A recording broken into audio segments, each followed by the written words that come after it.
The following Profiles in Caring is made possible through generous support from Equitable Life and Casualty, committed to caring. Welcome to Profiles in Caring. I'm Kimberly Perkins. Over the past 7 years, we've traveled all around the world throughout some of the poorest communities, and unfortunately, virtually everywhere we've been has in one way or another been impacted by AIDS. So we decided to dedicate an entire episode to 3 groups serving in Africa who are doing their part to combat this disease. First up, a group called Empowering Lives International, or ELI. According to UNICEF, the most recent estimates of the number of people in Kenya living with HIV is more than 1.5 million.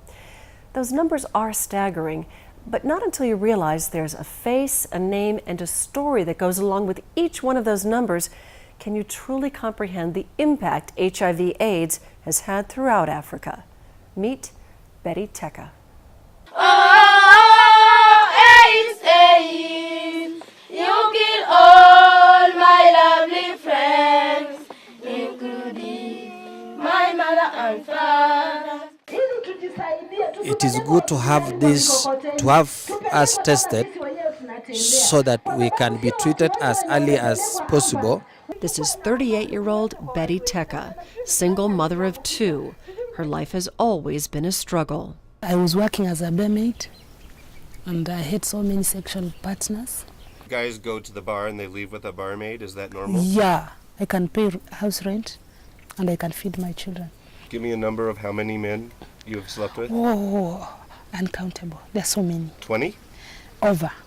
60? I can think so. 100? Yeah. For more than 11 years, Betty's health was rapidly declining. She was first misdiagnosed with the flu, then a couple of years later told that she just had allergies, then even later, maybe it was malaria, but none of the treatments worked. When the pains were unbearable, I woke up and asked God, there are 2 things you will do for me. Either restore my health, if you know that I have some work to do for you, then I'll do for you. And if you know that I've done everything, take away my life so that I can rest. And then Betty met a member of ELI's health ministry team who offered to take her to a better clinic. So she cancelled me anyway and tested me, and the results were positive. It was not easy to accept. It's not easy because it's painful after knowing that you're HIV positive, and the end results of people living with AIDS is death. That's what we knew. Fear itself is what allowed HIV to grow to what it is. Julie McGowan's been living here in Kipkaren for the last 4 years. She's a volunteer nurse practitioner with ELI. Sitting on her lap is 3-year-old Flovia. She's an orphan and she too is HIV positive. She had stopped walking, she'd stopped talking, she'd stopped playing, and she was in the process of starving. And in just 9 weeks here at the ELI Kipkaren Medical Clinic, Flovia's grown from 13 pounds to 22 pounds, and just recently was adopted by a family in Kipkaren. This clinic also provides free testing for HIV, a service which prior to ELI had not been available in Kipkaren. Which brings us back to Betty. Though she may be an outcast, she believed that God had kept her alive with HIV for a reason. And that's when ELI Community Director David Tarus heard her story. Tarus told me to go for lunch in his house. So we were with Julie and Alison. So we entered his house. So I was wondering, how are they going to serve this meal? Because there were houses where you go when they know you are HIV positive, they give you everything you've used.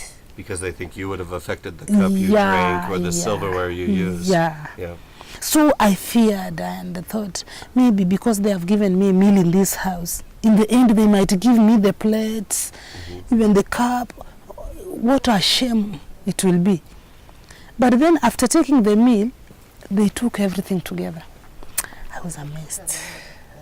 Inspired by David's and ELI's acceptance of her, Betty now works with ELI's HIV Community Mobilization Program. Because I know through me, there's 1 or 2 people who are going to be changed.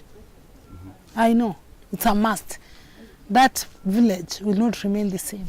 It took such boldness for her to come out and say, I am HIV positive, and there is hope.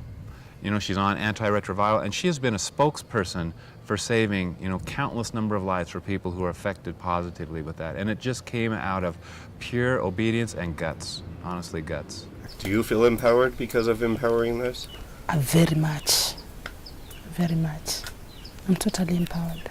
Oh, AIDS, AIDS, you kill all my lovely friends, including my mother and father. See me here, I have no parents, I sleep on the floor, I eat from the government, no one care, no one love me. AIDS, AIDS, AIDS, AIDS, killer disease, killing young and old. When Profiles in Caring continues, a group in Uganda that is saving the lives of children with AIDS. Do stay with us.